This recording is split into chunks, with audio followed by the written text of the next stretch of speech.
Okay, so here's the 1945 Russian SKS again, and now it's back together. And there you can see the real tone of the wood in the light now. Like you said, got some nice red. All back together.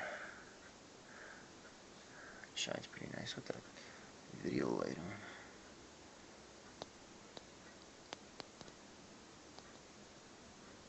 Everything is perfect. There's no wear on this, on the metal when it was apart, if you saw the last video. And yes, we found out it's originally a 10-shot clip, but they pinned it, I guess, for Canada.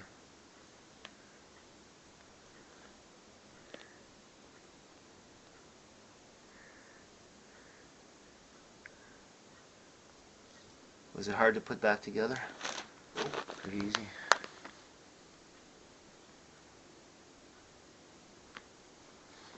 And the bayonet.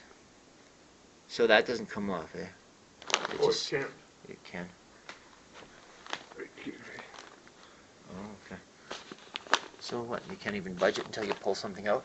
Yeah, pull it down. Oh. And of course, we're not loaded, as you can see. Gee, that light is good. I can get right in there. Show the detail.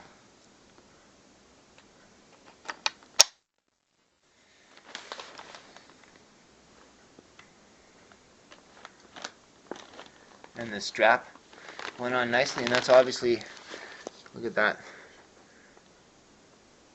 Can anyone read Russian watching this video? What does that say? Any more writing on it? No. And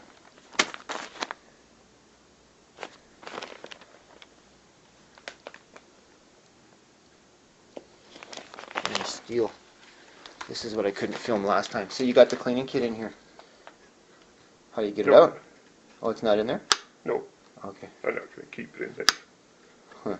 It's probably hard to get out. Yeah. So I wonder what these numbers mean. It looks like they etched them. Yeah, that's different from all the other numbers. Yeah. Does anyone know what these numbers mean? Please leave a comment. They're probably there, put there in 1945. And there's a serial number in the back. Alright. Boy, I like those sights. Okay. And there it is. We'll do shooting videos eventually.